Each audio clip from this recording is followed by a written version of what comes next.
there. I am Dr. Sujay, or you can call me Dr. Fabulous, because I'm holding in my hands now my fabulous fifth chapter. It's my turn now. My new book on Judson Press. I want to thank Judson Press. They were the first to give my name the voice. My first name in print with my very first book, Wise Women Bearing Gifts, Joys and Struggles of the Faith. And thank you for book number 18. But I want to thank all of you for joining us. And whether you're on any platform, if you're on YouTube, just subscribe, like, comment, and share. Let people know we're on. But more than that, I am so excited because I've got 6 of my BFFs in the same room. Many of them are just meeting each other for the first time, but they've been in my life for most of my life. And so I am so excited to have with us Carmen Green Malik, who is my dorm mate, my suite mate at Fisk University and HBCU in Nashville, Tennessee. And we were on the swing wing, and we have been swinging together for 5 chapters. And then we have Nina Dawson. Nina and I met in 7th grade, and we went through junior high, high school, college, and graduate school together. She was the dancer. I was the producer director. Our parents loved each other. We lived 11 blocks from each other in the Northeast Bronx.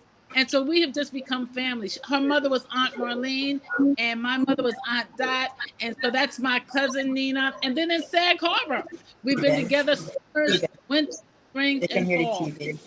Then we have Mercedes Nesfield. Mercedes, many of you know, she's the village mother of Harlem. She is now 88 years strong and young, gave an endorsement for this book, and she is my travel companion. We have gone over the Swiss Alps together. We have gone through turbulent weather together, and she's also been my Bahama Mama companion. And then there's Alexis Revis Yeoman.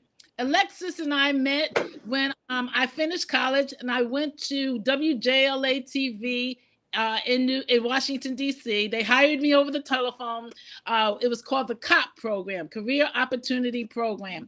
And Alexis was a producer right in college. And every time she moved to her next position, she gave me opportunity to fill her position. And that's what I call helping a sister out, looking out for a sister. And then there's Jennifer Vermont Davis. Jennifer, with Nina and I, were at Emerson College together. But she and I partied together. She and I have been friends, and we have raised our children through Jack and Jill. We've been in the book club together. We've been on the Sag Harbor beaches together. And when I need a place to stay, if it's not at Nina's, I'm at Jennifer and Steven. So thank you for hospitality. And then finally, last but not least, is Joy Duckett Kane. Now, Joy probably is the longest friend in this room. We were 7 years old at Eastchester Presbyterian Church on Fish Avenue and Gun Hill Road in the Bronx, New York. And we were in school and would walk home together every Sunday. And so I just thank you all for joining me. All my BFFs in one room. Thank you. Thank you. You are all Thank fabulous. you. So I'm going to just start out. My book starts out thanking my mother and my aunt. Many of you knew them. Mama, my grandmother, my Aunt Martha, my Aunt Catherine. Some of you have been at each other's homes. But I thank them for being women who were fabulous in every chapter of their lives. You remember my mother would party to age 84.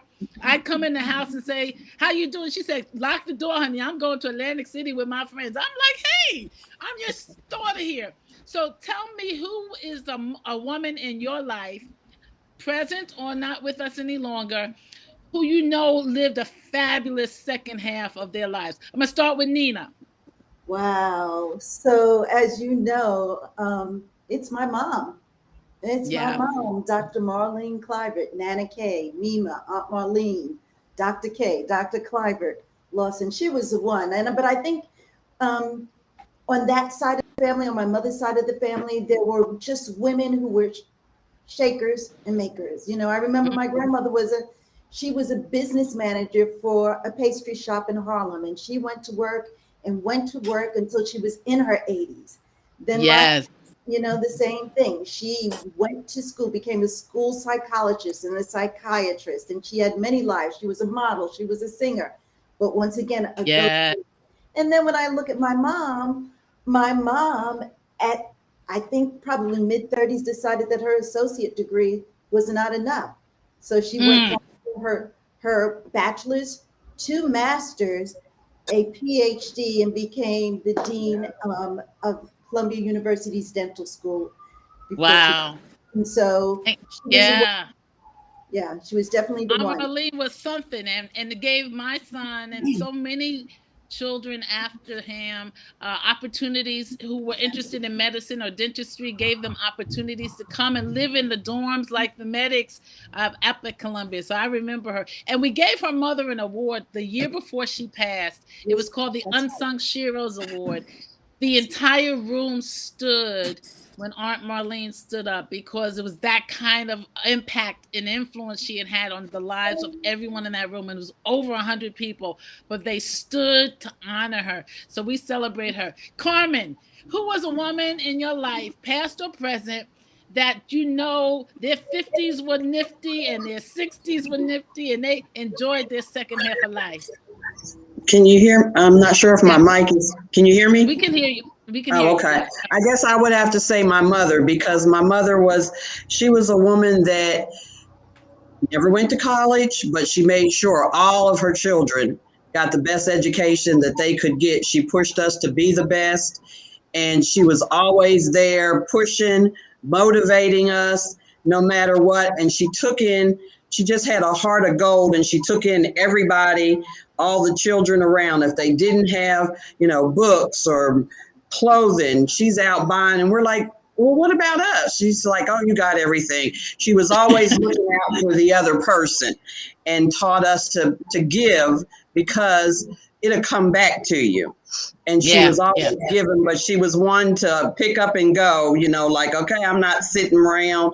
She'd go, she'd do her thing, but she was always there for her family, took care of her family, looked out for everybody in the neighborhood. Everybody knew my mom and knew that they could come and get anything from her. And even always remember that the doctors, when she was sick and in the hospital, the doctors told us she is not going to live through the day.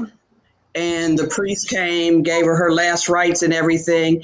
And when we went to pray together, my mother lifted up her hands to pray with us. And then before the priest left, she said to him, do you need any money? And she was just that type of person. And she lived probably another month or two. When she lifted up her hands to pray, we all looked at each other and said, she's not going anywhere today. And she didn't. So she was just that type of person. Her faith was strong, and she made it instilled in us. So, and her love for traveling and everything has passed on to me. And her antics, she was always had something crazy to say about everybody, but loved everybody.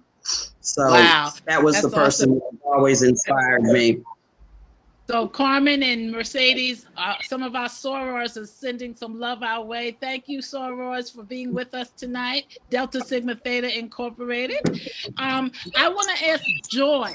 Now, you still have your mother with you, and what a blessing! You have both of your parents alive. What made your mother's second half of life so exciting? I've seen her at parties. She's up there. What do you think is the key to her niftiness in her 50ness? Yes, that's a great question, Susan. My mother is 96 years old now, so Bless she's not quite as nimble as she used to be back in the day. But yeah, a couple of years ago, she was still trying to cut a rug a little bit. I can remember when I was, I guess, a teenager.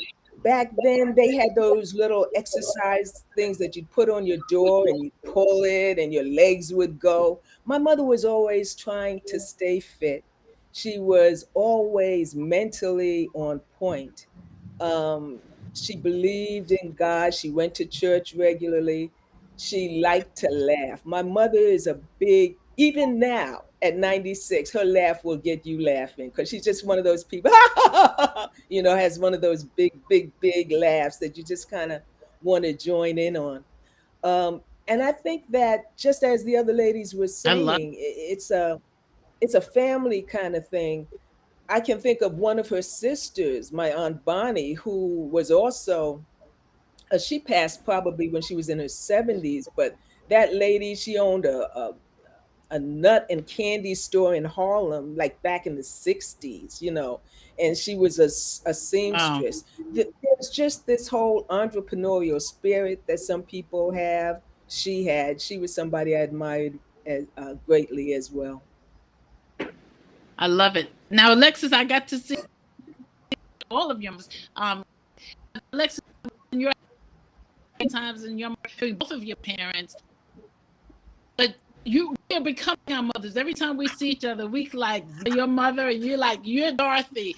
What is the trait from her second half of life honor the most, that you're so glad that you're like your mother because of what?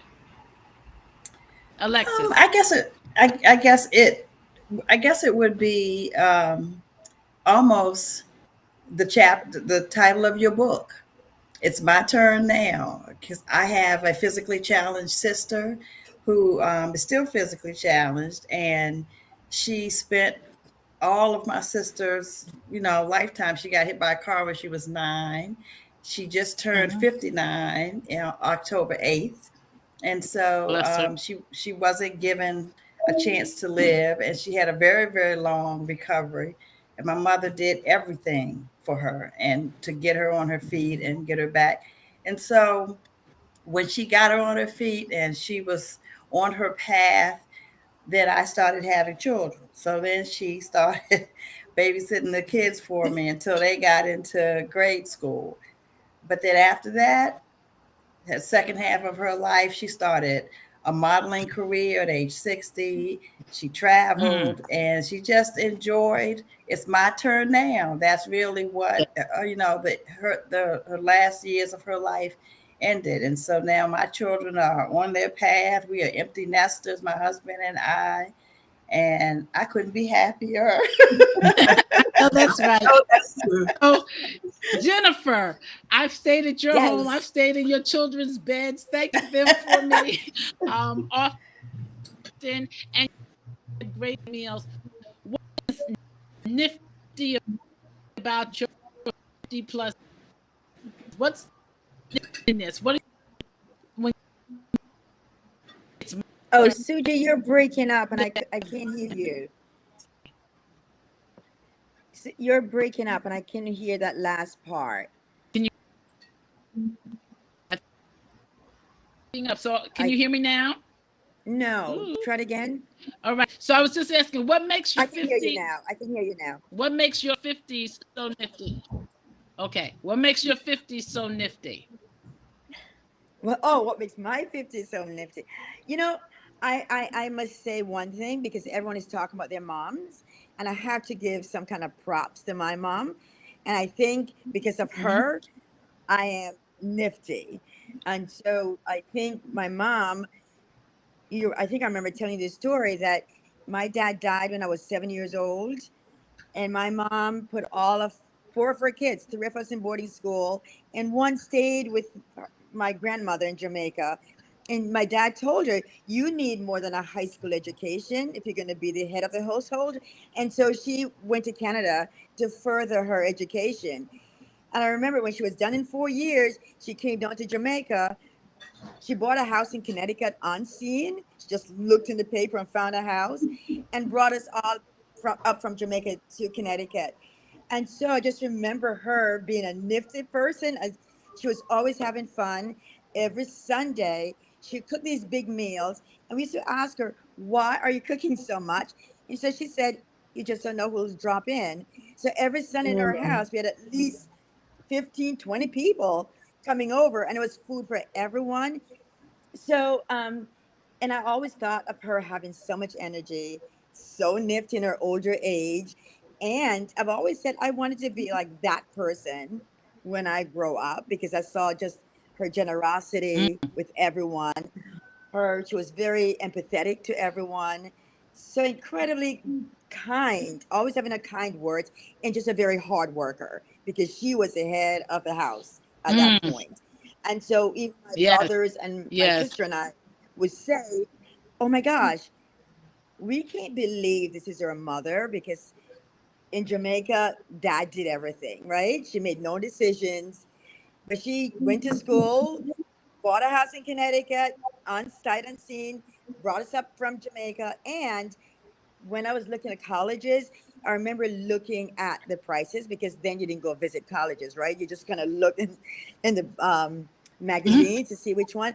I said, "Oh my God, there's no way I can afford this college." And I just remember her saying, "Choose a school that you want to go to. We'll make it happen." And so I Wow. chose Emerson, and she made it happen, right? So I think of all those good things from this woman, and hopefully I'm living my life the way Hmm. she lived hers. So yes. Well, the hospitality and generosity are still there, and I thank you for it personally. So, Mercedes Nesfield just had a birthday October 18th. I don't think there's anything that stops you. What's your motto to making sure that your life is one that you want to have fun and it's the best and the most blessed of your life? What's your motto that you live by? Well, I'm glad you introduced me in that way because I I want to share something that I don't think I ever shared with you, Sujay, regarding uh, my my life and my reasons for being who I am, uh, emotionally, mentally, and perhaps spiritually. It was not my mother. My mother was a wonderful woman. My mother was diligent to the task, well organized, neat, clean. She gave me those values. I still have to keep a neat, clean house because my mother insisted that I did chores around the house. And my mother was always reminding me of the good things that I must do. But the person that influenced me the most, I believe, was my Aunt Essie. Aunt Essie Mm, was what would have been called a street woman. Aunt mm, Essie lived in 133rd Street between Lenox and 7th Avenue on the top floor of this brownstone that was owned by a church that was at the lower level. And the minister of the church said, Miss Brown, I want you to take care of this building, this house, and you collect the rent. So she collected the rents from everybody. But my Aunt Essie was really the mayor of 133rd Street. She was the first uh, uh, welfare department, if you will. Everybody knew Miss Brown would lend you whatever you needed. When I came into the block to visit her, it's like the drums, the tom toms would send the signal. Miss Brown's niece is in the block because everyone revered Miss Brown because Miss Brown, as someone just said, I think it was you, Jennifer, uh, she had empathy for people and she mm. loved and respected. I can't even say loved, she respected everyone. And anything that you needed, she would give. And she said to me, remember, a closed hand never receives anything. And she was giving and loving. Wow. But if you said you were going to pay her back, if you said that you were going to do whatever There's a you plan. said you were going to do and you didn't do it, You better do it. you're going to have to deal with Miss Brown because as nice as she was honest and wanted to keep you honest. And she was the I kind of love it. person who just said, look, you got to help people. You help everyone. And I must let you know that my Aunt Essie, Miss Brown, was not welcome in my house, in where I lived with my mother, my father, and my grandmother, her mother, because Miss Brown had been to jail. Miss Brown was caught uh, in, I think, a den of ill repute. She was a card player. She played the numbers, and she was good with the numbers, and the money that she made with the numbers, she would share. That's why everybody could come to Miss Brown. My I love grand it. So my yeah, grandmother I did think not. everybody's I'm going to yeah. end She in a didn't. minute. My Mhm. grandmother refused to have her come to our home. However, Miss Brown took care of the family and everyone who knew her. She instilled in me to give and to like everyone and be kind to everyone, but also don't let people take advantage of you. She had both sides of that. And I think, Yeah, and I think we grew up with all these personalities. Many of us grew up with all kind of people in our village. And one of the chapters talks about a village of sisters, which is who you are to me individually and collectively. But who in this stage of life, what are the different groupings of women who are alive now that make your villages that you want to spend time with and enjoyable time with? Let's do this like popcorn. Just we'll start with Nina, so that everybody will get a chance to speak. Nina, who are the people who comprise your villages? Is it family? Is there a dance company? Kind of tell us who they are at this stage of your life. You're muted. I think you're muted. Unmute your mic. Mm-hmm. Oh, I'm unmuted now. I'm okay. Yes. It's Yeah, you're good. basically, I'm good now. Okay. It's Yeah. basically many of the women in the various communities that I belong to. And so it's my church family, liturgical dancers. It is some of the women that I work with in my school. It is family and friends from previous work associations. It's you. It's my sister Pat in Kansas City. It's my daughter Bailey.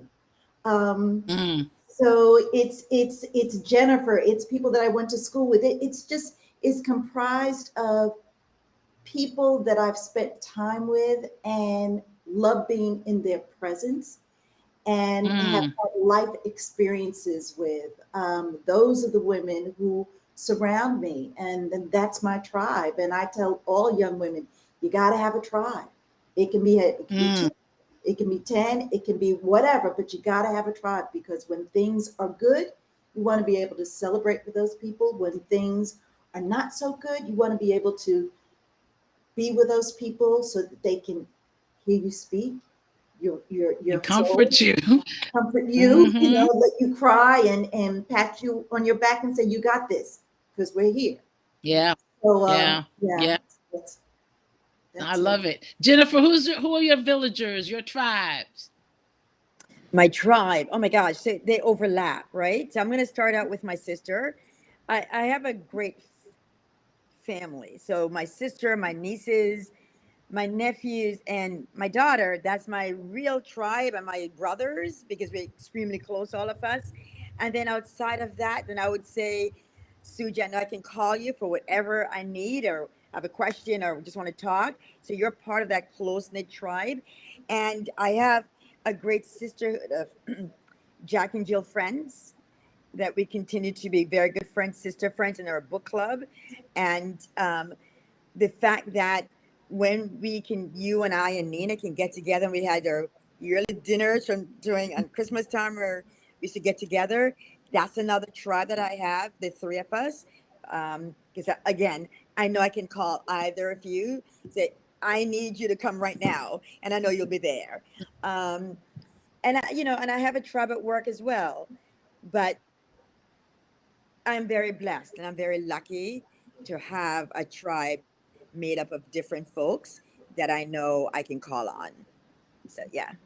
Wow, thanks. And those of you watching and who are putting comments in the chat, we thank you. Some of you are sorority sisters. Some of you are just friends through the years and through the ages from church. And you're part of our sister village tribe too. So we thank you for sharing. If you're watching on YouTube, please subscribe and comment and like, and please share and let people know that we're live today. And we're going to be having 6 weeks of what we call Fabulous Fridays on my YouTube channel, youtube.com/Ambassador Sujay. And at 3 p.m. every Friday, all the way past Thanksgiving, you'll be able to hear conversations with women who are part of my tribes and my villages. So we thank today you're here with some of my lifelong childhood, college buddies. Through the ages, we have been so close. So I'm going to switch some of the questions up. Some of you are going to get different questions. So part of my chapter is being fine, fit, and fabulous. And so I'm going to ask Mercedes, what do you do to stay fine and fit? And do you declare yourself fabulous? Yes, I declare myself fabulous. Why not? What I do, basically, I try to keep anxiety and stress out of my life. I exercise, I walk. I had a trainer for several years. Unfortunately, he's no longer in New York, but I've joined an exercise class. But it's about just being emotionally happy. And I think that affects the way you look and your behavior. Yeah, I love it. I love it. I love it. Joy Duckett Kane, what do you do to stay fine, fit, and are you fabulous? Girl, I'm trying to be fabulous. You know, sometimes I'm more fabulous. Some days I'm more fabulous than other days. But what I try to do is I also try to meditate a little. Keeping stress away is key. Mm-hmm. I definitely listen to my music. I play tennis. I play tennis. That keeps me fit. I eat a little Mm-hmm. bit too much chocolate cake, which kind of throws it off balance a little. But play tennis. But then you burn it up. Yeah, well, Yeah. at a certain age, you get to eat the cake, I think. But I also swim and yeah, just try to live a stress-free life, try to enjoy That's great. what I can while I can. Yeah. I've rediscovered swimming. So I swim at least 3 mornings a week. And that, for me, it's spiritual as well as exercise because when I'm in water, my cares are gone. And so I find I have to do that. Alexis, what do you do to be fine and fit? And do you declare that you are fabulous? But first, yes, I do declare I'm fabulous. That's it. It's David encouraged himself in the Lord. Yes. That's right, man. So it's a steady grind, trying to watch what you eat, work out. I do walk almost every day. I'm up to 3 miles. I'm trying to get to 5. The only problem is I don't have that much time. So that means I have to walk faster to get 5 miles in. But I'm losing weight, and that's what I needed to do. So just same as others have commented, try so hard to keep the stress level down. And looking forward to retiring from my job in the next 3 or 4 years so that I can really just live the second half of my life.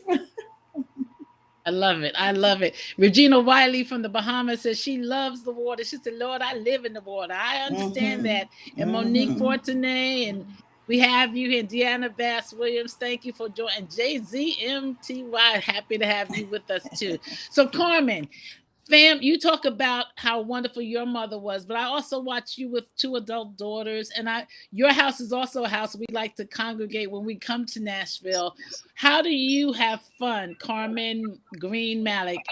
Because you've continued to have that through every chapter of your life. How do you have fun, and what brings you the most joy? Spending time with family and friends, old friends, new friends, meeting new friends, and traveling. If I can be at the beach, I'm happy. Anytime I can put my feet in the sand and just relax And I like to hang out with the family and spend as much time with my grown daughters now that don't have much time for me, but being able to just spend that time with family and friends and hanging out. And we try to have college roommates. You're one of them that we try to get together at least once a year and just get together and stress-free somewhere where we all meet up and just have a great weekend. And that it revives you. Just, it sets your spirits up to know that you can get away with friends that you might not have seen in years or 6 months or, 10 days, but to be able to spend time together and to spend time with family. Family is the most important thing, of spending time with making time in a stress-free environment, where you can just spend time together and just talk and have fun. So we've tried to start that, and then we've tried starting just getting together with my immediate family and to spend time at Christmas instead of going out shopping and doing all this. Let's just go somewhere and spend time together where it's just us and we can, celebrate the season and what the season's about and being together. So family and friends is what's important to me. And so whenever I can get together with my family or my friends, that's the most important part to me. And I know you've been trying to come out to Sag Harbor, so I'm going to give you an invitation. I've been trying to get there, and I'm going to get there. I know. You're going to get there next year. It's going to be definitely there. So, one of the things that unites us is so good. This is a book about women over 50, but it's also about how important not only it is to have fun and be fine and fit and fabulous, but also the faith factor. And all of us are united because we believe in faith. So I'm going to ask you, in terms of what's a faith, either a scripture or a figure in faith, biblical history, who motivates you? What keeps you going? When you have those moments where you might be slipping and you might not be feeling fine at this moment, what is it in your faith walk that keeps you going strong? So I'm going to just go around again real quick like popcorn. I'm going to start with Nina. The 23rd Psalm. The 23rd Psalm. I was introduced to the 23rd Psalm when I was probably in elementary school by my grandmother. And she said, whenever you need a rock, whenever you feel like you're drifting, she said, you say this. And I remember her writing it out for me on a piece of paper in one of my missals, my Catholic missals. And it's the 23rd Psalm. It really is. And recently I was introduced to Brian Courtney. I think it's Brian Courtney. And he says, just say yes. Like once you say yes. And I realized once you say yes, things just are much better. Because you're not fighting against yourself. You're not fighting against God. You just say yes to him, and the world seems a lot kinder, a lot easier to move through. The anxiety level is gone because you know that anything that's going to happen is in his hand, and it's already been predetermined and designed for you. So just say yes. Just say yes. I love it. One of my friends, some of you've met her, the late Dr. Katie Cannon. She's kind of the author of what they call womanist theology. When I was going through my hearings, my Senate confirmation hearings, she said, when the yeses line up, that means God says it's time for it to happen. And so it's the saying of the yes and also going through life knowing when the yeses line up. And if you're getting all these no's, then it might not be the time or the right time for you. Doesn't mean that it's not the right job, a good job, but it may not be the right time for you or the right position for you. So the yeses, I love that. Yes. Jennifer, your faith is important. You're a Sunday school teacher. Nina does liturgical dance for her church as well as participate in many areas. But your faith is strong as well. What keeps you going? Is there a scripture? Is there a word of faith that you have that's important? And when you finish speaking, if you could just mute your mics, it would help us. Thank you. So I just unmuted. So you know, I do teach Sunday school. I go to church on Sundays, and I used to be a Roman Catholic. I'm now a Unitarian, and I do all from a place of gratitude. But I just remember growing up in a Catholic church. We also went to a Catholic boarding school, so I went to mass every single morning, and also on Sundays. And there's something called Holy Mary, Mother of God, pray for us sinners now and the hour of our death, amen. But I know, even though I'm no longer a practicing Catholic, because I'm a Unitarian Universalist, those lines for me, I find that I say those lines when I first get up in the mornings. It's part of the rosary, right? And I say those lines before I close my eyes to go to sleep at night. And it's also thanking God to continue to bless us, to continue to give us all the wonderful blessings that sometimes I take for granted. So that's my go-to, and I don't say it, just repeat it. I say it because it means something to me, and it grounds me into who I am and what I should look forward to. And when I teach my Sunday school, I always say, think of gratitude. Think of gratitude and think about who you want to thank. Oh, I love it. I'm going to go to my Catholic sister since Catholicism was raised up. Alexis, been Catholic all your life. Met your husband in first grade in a Catholic school. Yeah. Talk to us. What grounds you in terms of your faith? Like, is there a saying, or is it just faith itself? Talk to us about faith. So this is the one I like the most. I know Nina said that Psalm 23. So you'll have to help me with quoting which verse of the scripture, but I know you know what it is. And it's just really short because it helps me when I get frustrated and flustered. Be still and know that I am God. I know you know that. That's the And song. so It's Psalms 46:10b. that's the one. A part of my faith. Psalm See? 46, verse 10. The B part, the second part. Second, but thank you, Mercedes. I appreciate that because I couldn't get that to come to my head, but I will never forget those words. Yes. So I had a friend of mine I love it. gave that, sent me a Christmas card one year with that was on the front of the card. So I took the card and it's right now it's taped to my kitchen wall, and I see it every day because I'm in the kitchen every day. I love it. You use that before you walk out the door. And I'm a Baptist now. I'm not a Catholic anymore. Hold on, I switched like Jennifer. I'm not Catholic anymore after 50 years, 60 years, but I'm Baptist now. Wow. We joined the Baptist church not too long ago. Yes, we came on over. So, and I'm enjoying every minute of it. All right. I love it. Now, Carmen, you're married, and the 5 of you are married and have long marriages, and God bless you. You're married, but you're Catholic and you're married to a Muslim. Is your faith still intact? Are you still strong? And how much does it matter to you? My faith is still just as strong as it was before I got married, even stronger.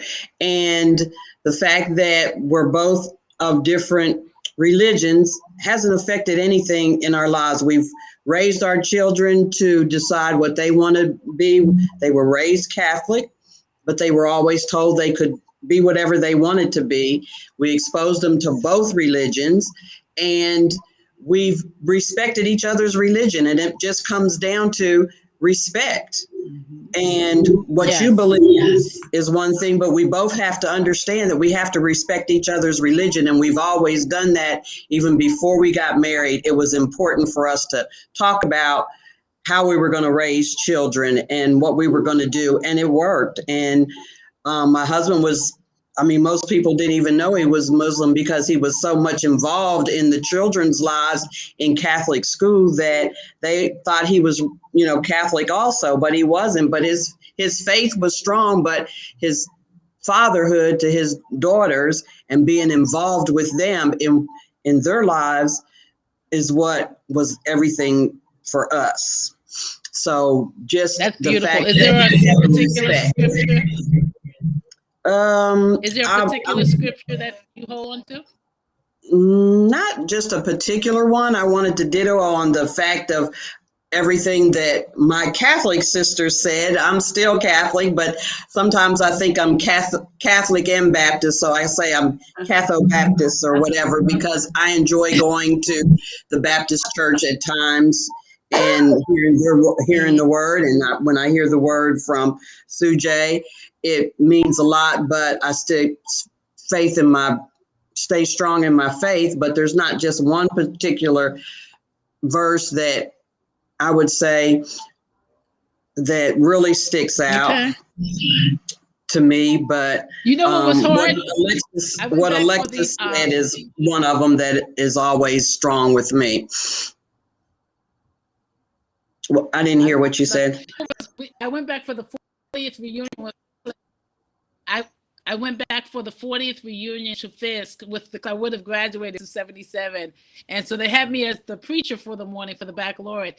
And I was sitting there and all my friends like Carmen in the front row who we hung out with, I was like, oh my gosh, you have to just kind of cut it out because we had so many wonderful, fun memories. But it was an honor actually to be invited back to preach to you. So Joy Duckett Kane, my dad was Baptist, my mother was Presbyterian, so I went to Presbyterian Sunday School at Eastchester, got on the bus, went to Harlem, met my mother at the Presbyterian church. Her church was over, and we walked up to Union Baptist Church in Harlem. So I've had church in my blood. What is the faith piece that sustains you through all seasons? What's interesting, Sujay, is that even though we met back in Sunday school, you always had a more focused, attention to the faith. Not deeper, but more focused. You were into it a lot earlier and a lot stronger than I was. But what the so I can't quote scripture the way you can, but there's something in Philippians that I love. And it's the one that says, do not be anxious about anything, but in everything with prayer and well, that one. Thanksgiving. Thank you. Yeah. Yeah. That one, I used to write that one down and carry it with me. That was the one. I love it. But you were always focused as well. And we had to learn all of those hymns at Eastchester, which I love because I know all the hymns of the church. But I will tell you this, when Bible trivia comes up on Jeopardy and they have the category of Bible, my kids are there and they're like, you didn't know one of those answers. I'm like, look, hey, look, I know that Jesus was born Mary of the Virgin Mary. That's all you got to know. So it's interesting. So Mercedes, we can't leave without, we have a few more minutes, but we can't leave without asking you. You're my prayer partner. Been president of Canaan Baptist Church of Christ in Harlem twice, but you are Miss Canaan, you are Miss Harlem, and about your faith sustains you through every season. Well, my faith was given to me by my mother and father. My mother was Baptist, my father was Methodist. So every Sunday I went to the Baptist church in the morning with my mom, and in the afternoon I went to Bethel AME church to a service or something. And so consequently I learned every hymn in the hymn book. Learned that the Baptist hymns and the Methodist hymns are the same, except that the Baptists sing it with a beat. And so I know that's it. I know all of the hymns, but the scripture that sustains me daily is Proverbs 5:3. Trust in the Lord with all of your heart and lean not to your own understanding. Acknowledge him in all ways, and He will direct your path. And so when I speak to people, I always end whatever I'm saying with two words: trust God. Just trust God. And then Psalm 46:10 is like the coda: be still and know that I am God. That's I it. love it. That's it for me. Alexis raised Yes. her hand. Yes. Alexis has this saying, that's Jesus right there. When we're at her house and we see something that we know that God is, she said, that's Jesus right there. And I said, yes, it is. We have a short video and we're going to come back and take our last question. I want you to think about your favorite highlight when we were together. Anything that we did that was dumb, fun, your favorite highlight when we were together. You're going to each have 30 seconds when we come back. Saeed has a video that we want to show. And thank you guys for staying with us. We'll be about 5 more minutes. We are so excited about having you. Hey, I'm Dr. Sujay, and yes, Judson Press has done it again. We got another bestseller for you, My Fabulous Fifth Chapter. It's My Turn Now. A new book available on Judson.press or on Amazon.press. Oh, it's fabulous for the woman who's over 50. I know you call me Dr. Sujay, but call me Dr. Fabulous. And we're going to be having Fabulous Fridays. Want you to tune in, youtube.com/Ambassador Sujay. Be with us. Be there or be square, but be fabulous. Woo! Sign that girl up. Sign her up. So I want you to get that book. It's judsonpress.com or amazon.com. I got kind of excited because this new book is out, but it's the holiday time. You have relatives, you have friends. We want you to get it. Our book club, I want to have some of you on for these conversations on Friday as well, but get it, and we hope that you will enjoy it and be blessed by it. So finally, we're going to ask, what was your favorite highlight? We've been together, some of us, 5 decades, 6 decades, 4 decades. What was your very favorite highlight or remembrance of when we were together? Nina, I'm going to start with you. Unmute yourself. Nina. Unmute yourself. Okay. You know that there's some decade that we had, but it was Emerson. It was Emerson, all Emerson, because we were out of control. We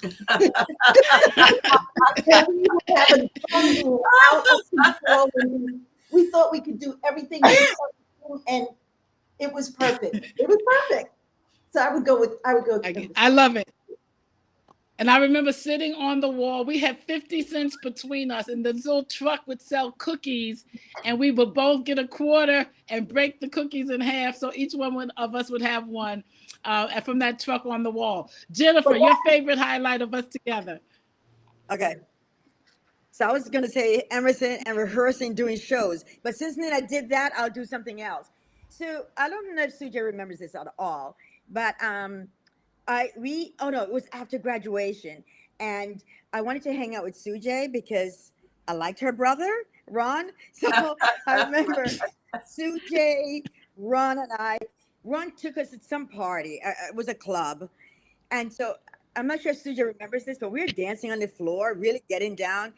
And Sujay said, I'm thinking of going into the ministry. And I was like, oh, stop it, girl. You are not doing any such thing. Because she's dancing, right? And I just thought, and then she did. But that was besides Emerson and having so much fun there. I thought you just blew me away when you're dancing and having fun. And then all of a sudden, you just, I'm going into the ministry. And Ron and I just thought, oh, sure you are. So that was one of my favorites. Yes. I love it. Our faith cannot be separated from the party floor. Joy, what's your favorite highlight? Okay, so even though you grew up in the neighborhood, when you moved down to the Grand Concourse, I'll never forget this. You lived in, I believe, Joe Namath's building. Executive Towers, yeah. Executive Towers. I was so impressed to go down there and see you down there. But what was even more impressive to me was this album that you had. It was a brand new album. Do you remember what it was, Sujay? Because I can never forget it. You don't remember? Michael Jackson. Was it Yeah, it was Michael the Jackson Jackson? 5's. It was the Jackson 5's first album. Yeah, Diana Ross introduces, and we were Wow. listening to it in your bedroom, and it was like, oh my gosh. Anyway, yeah, that's a childhood memory, but that's one of my favorites. I love it. So I moved to the Grand Concourse because my dad had a heart attack when we were 13. So we had to move where there weren't steps any longer. But there was one doorman, Carlos, who was there for 4 chapters of my life. When we moved in, I was 13. Then when we had curfew, Nina and I had curfew, all the kids would come to my house and I would say, Carlos, buzz them and tell them I was here. Just tell them I'm here on time. And he would cover for me. Then I got married. Carlos was in the lobby. Then when my water broke and I was going to have the baby, he says, is it time, Miss J? So he saw me from 13 all the way up to almost 40. It was such a wonderful experience to have that as part of my village. So thank you for coming over to Executive Towers. Carmen, your favorite highlight? And then I'm going to end with Mercedes, of course. And Alexis. Carmen, what's your favorite highlight? It's my favorite highlight is just from our freshman year at Fisk University that brought us together. And I can't tell you the things that all of the things that we did at Fisk that year that she was there, but she made it the most memorable year of my Fisk life. And just hanging out on that wing, we were so close we were all so close that we were like sisters from the very beginning and have never moved away from that. But we knew that she was going to be some type of actress from the very beginning. She always had us laughing up all night. Every night we'd hang out people couldn't understand why our wing was so close. We wouldn't go to dinner or anything until everybody was together. And then we'd hang out all night and the parties. And she earned the name The Bump because she danced all the time. And that was when the bump was out, and everybody always wanted to bump with Sue. So it was always bump with Sue. And so we didn't miss a party. We didn't miss any, but the antics that she had kept us laughing and in stitches. And when she left us, we were sad, but we knew that we thought she'd be on TV or whatever, but she's on the stage that she belongs on.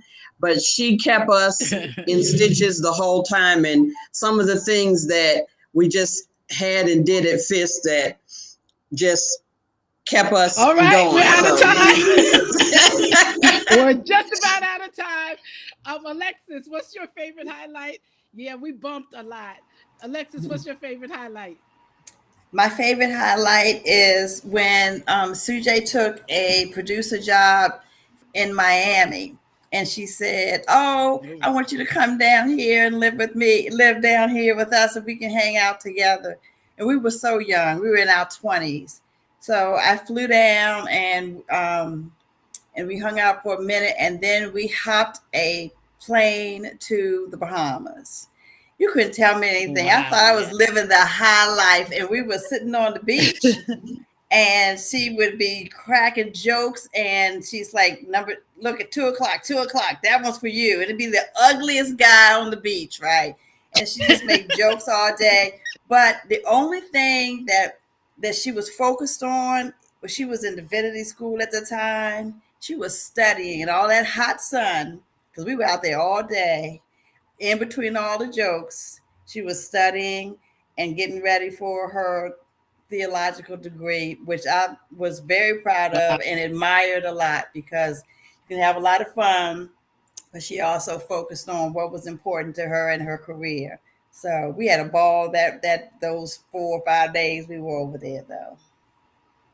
I love it. And Mom Mercedes, village mother, highlight. We had so many times together, but what's one that stands out for you as we prepare to close the show? The one that stands out for me was when you and I were the most fabulous Black women walking down the street in Kosovo, and the Albanian men would smile at us, and the women frowned at us, and we met some NATO military who were in the street. They were glad to see us and to meet you as an ambassador, because you were there to give a speech and participate in the conference. And everyone knew you, and everyone knew that I was your assistant, and I got things done for you. And I will never forget how fabulous we were as two Black women. I love it. And so this book is dedicated to the fabulous women over 50 who are ready to live this next stage of life to the fullest, willing to go the extra mile with style, committed to being as free as you want to be without guilt and apology, eager for relief and release, on board to make the rest of your life the most blessed of your life, and ready to decree and declare it's my time and it's my turn now. Fabulous fifth chapter. You are fabulous. I want to thank Judson Press. I want to thank Saeed, Erica, and Linda, and all the team who made it possible, the editorial team, the publishing team, and certainly tonight, the IT team. You'll be able to see these on Fabulous Fridays, 3 p.m., youtube.com/Ambassador Sujay. But I want you to remember you are fabulous. Don't let nobody tell you you're not. Thank you, my BFFs from all over, for being with me tonight. It's been my pleasure. I'm Dr. Sujay. No, I'm not. I'm Dr. Fabulous, saying good night. Thank you for sharing with us. Thank you.